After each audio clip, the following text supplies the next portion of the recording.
Di video kali ini, kita akan membahas sesuatu yang sangat menarik dan tentunya sangat relevan di zaman sekarang. Dampak media berbasis komputer. Bagaimana teknologi ini sudah mengubah cara kita hidup, mulai dari komunikasi, pekerjaan, hingga pembelajaran, bahkan dalam dunia industri. Pastinya ada manfaat besar, tetapi juga tantangannya. Jadi, tetap ikuti pembahasannya ya. Mari kita mulai.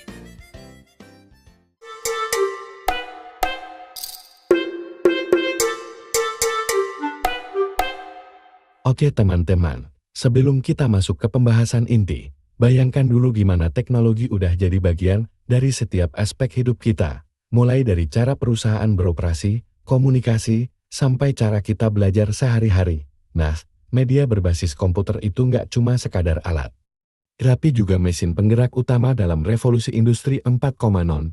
Tapi, nggak cuma dampak positif yang ada, media ini juga menghadirkan tantangan di dunia sosial. Yuk, kita bahas lebih dalam. Pembahasan akan disampaikan oleh Santi. Halo, kita bakal bahas dampak positif media berbasis komputer. Yuk, mulai. 1. Di edukasi, teknologi memperluas akses belajar lewat e-learning dan MOOCs seperti Coursera dan iClass. Ini bikin belajar jadi lebih fleksibel dan bisa diakses dari mana saja, kapan saja. 2. Interaktivitas dalam edukasi juga meningkat menggunakan video dan game bikin belajar lebih seru dan efektif. Contohnya, Han Academy yang menggunakan video interaktif untuk memudahkan pemahaman materi. 3. Di komunikasi, media sosial seperti WhatsApp bikin ngobrol lebih cepat dan global tanpa batasan jarak. Kita bisa berbagi info, ide, dan berkolaborasi dengan mudah di seluruh dunia. 4. Di industri kreatif, teknologi sangat mendukung seni digital dan desain grafis.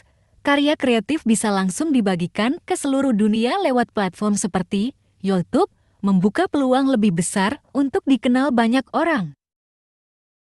Setelah kita bahas dampak positif, sekarang saatnya membahas sisi lain dari media berbasis komputer, yaitu dampak negatifnya.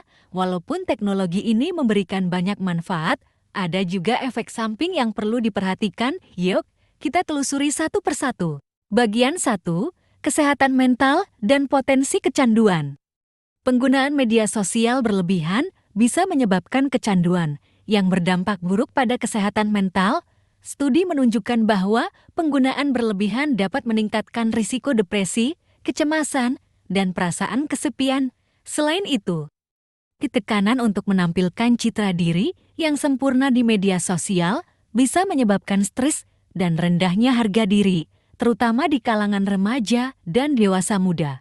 Bagian 2, privasi dan keamanan.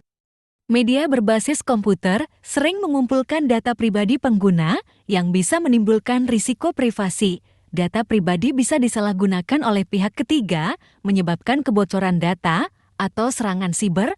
Kasus Cambridge Analytica misalnya menunjukkan bagaimana data pribadi bisa digunakan untuk memanipulasi opini publik dan memengaruhi pemilihan umum.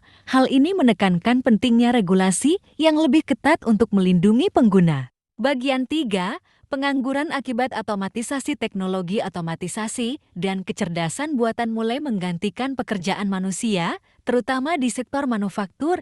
Penggunaan robot dan sistem otomatisasi mengurangi kebutuhan tenaga kerja. Sektor lain seperti layanan pelanggan, transportasi, hingga jasa profesional juga terdampak. Meskipun otomatisasi meningkatkan efisiensi, tantangan besar muncul seperti pengangguran dan kebutuhan reskilling atau pelatihan ulang tenaga kerja yang terdampak. Nah, cukup sekian video kali ini. Terima kasih sudah menonton video ini. Jangan lupa untuk klik, share, dan subscribe agar tidak ketinggalan konten menarik lainnya. Sampai jumpa di video berikutnya.